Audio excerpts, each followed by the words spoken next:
Have you ever made a prayer, a request, a thought, a comment, a discussion that sounded like this?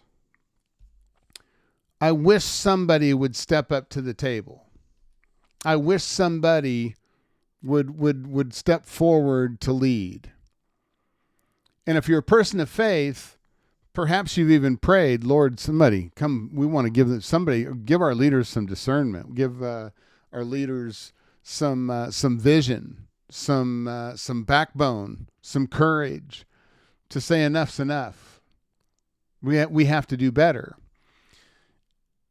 And when you ask that question to a higher power, you ask God, whatever your tradition might be. For me, it's God. Have you ever had the answer come back? Said, yeah, I do have that. I know what that is. And the answer is you.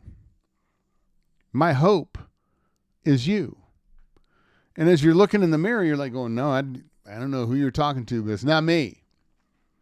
You know, it's the phone call I didn't want to answer. It's the thing I've been trying to avoid because it may cause some discomfort. It may cause some different factors, but you're the answer. You're the leader that needs to show up in your family. You're the leader that needs to show up in your community. You're the leader that needs to be the next person running for office. And as I was contemplating that over the last several months of, I'm on just 90 days short of running into 59.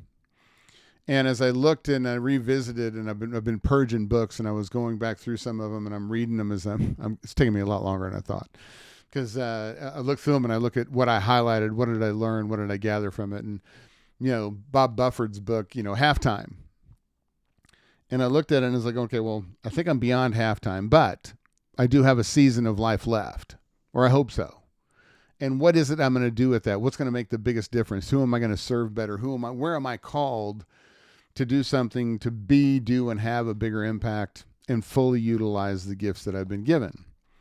And then we went on vacation, and I don't have permission to use her name and her story at this point in time, but I spent a few days with a family friend of Ivy, my wife's, that she grew up with. And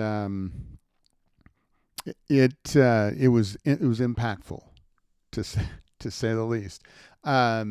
Probably as solid as a person as I've met in the last 30 years. For sure the last 10. In knowing who she is, whose she is, what she was called to do in seasons of her life. And she and I had this discussion specifically around, you ever been praying for something and you feel the whisper, you feel the nudge, you feel the kick in the pants, you feel the gut feeling that, yeah, it's you. It's the face in the mirror.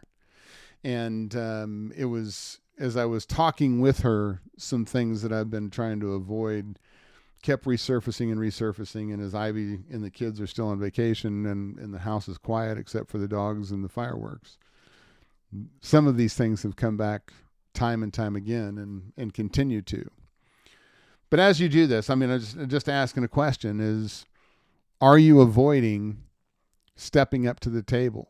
Do you have a growth plan? Do you have a plan for the second half of this year to do and have a bigger impact, to be a better person, to be a better leader? Do you know the areas you need to focus and concentrate on? What are the skills? What are the hard skills? What are the soft skills that you need to have to be an effective leader? And what is it in your life that you finally need to say no to? What is it in your life that you need to say yes to? What is it in your life that you've been wondering, contemplating, debating, longing, or having a huge discontent about, that you need to finally say, today's the day I answer that question? And then ask yourself, what's one thing you can do? And then do it immediately. And whenever you get done with that, you ask yourself, what's the next thing? What's the next best thing? Don't worry about the master plan. Don't worry about the end all be all. Know where it is you want to go. And for most of us, we don't know where there is, so that we can even connect the dots on where we are versus where we want to be, and what's the master plan on becoming the person that gets from here to there with the most impact that we can have personally and professionally. What is it that you're saying no to, that you've been avoiding, that you've been putting off, that you need to finally step into and finally say yes, not to another issue, another program, another this or that, but what is it inside of you that you need to finally say yes to and then start stepping in to becoming that person?